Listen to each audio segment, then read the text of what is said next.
ഹൈക്കോടതി അഭിഭാഷകൻ പ്രതിയായ പോക്സോ കേസ് എങ്ങനെയാണ് അട്ടിമറിക്കാൻ ശ്രമമുണ്ടായത്? ആരായിരുന്നു അതിന് പിന്നിൽ? പത്തനംതിട്ട ചൈൽഡ് വെൽഫെയർ കമ്മിറ്റിയും ആറന്മുള പോലീസും കേസിൽ ഇടപെട്ടെന്നാണ് ആഭ്യന്തര വകുപ്പിന്റെ കണ്ടെത്തൽ.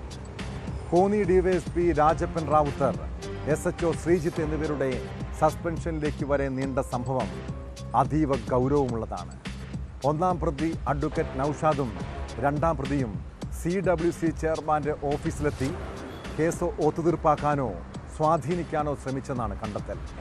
അന്വേഷണത്തിൽ വീഴ്ച വരുത്തിയ പോലീസ് ഉദ്യോഗസ്ഥരുടെ സസ്പെൻഷൻ ഉത്തരവിലാണ് ഈ പരാമർശങ്ങളുള്ളത്. എന്നാൽ ആഭ്യന്തര വകുപ്പിൻ്റെ കണ്ടെത്തലുകൾ പൂർണ്ണമായും തള്ളുകയാണ് CWC.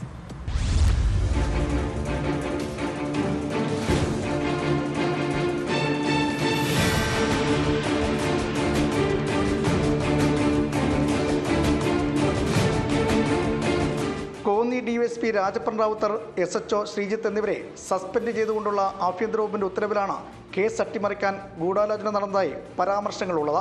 അഭിഭാഷകനായ ഒന്നാം പ്രതി നൌഷാദ് തോട്ടത്തിൽ, രണ്ടാം പ്രതി എന്നിവർ ചേർന്ന് കേസിന്റെ തുടക്കത്തിൽ CWC ഓഫീസിലെത്തി ചെയർമാനെ നേരിട്ട് കണ്ടതായും കേസ് ഒത്തുതീർപ്പിലാക്കാൻ ശ്രമിച്ചതായും ഇതിൽ പറയുന്നു. എന്നാൽ അതിജീവിത ശക്തമായ നിലപാട് സ്വീകരിച്ചതോടെയാണ് CWC റിപ്പോർട്ട് പോലീസിന് കൈമാറിയതെന്നും ഉത്തരവിലുണ്ട്. 10 ദിവസത്തിന് ശേഷമാണ് CWC റിപ്പോർട്ട് പോലീസിന് കൈമാറിയത്. ഇത് പ്രതികൾക്ക് ഗുണകരമായെന്നാണ് വിലയിരുത്തൽ.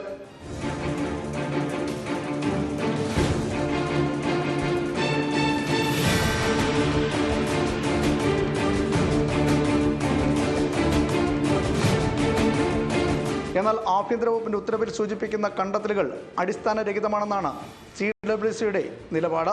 ഒന്നാം പ്രതിയുടെയും ഭാര്യയുടെയും ഫോൺ കോൾ രേഖകൾ പരിശോധിച്ചാണ് കേസ് അട്ടിമറിക്കാൻ ശ്രമിച്ചതായ വിവരങ്ങൾ കണ്ടെത്തിയത്.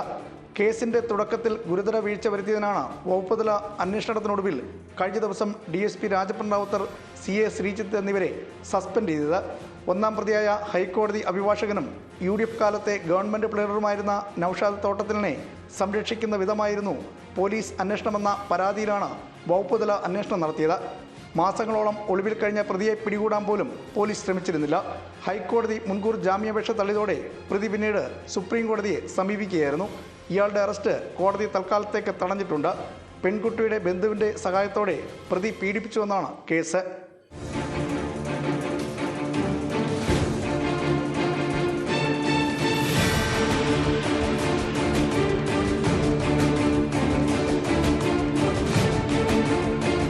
News 18 പത്തനംതിട്ട.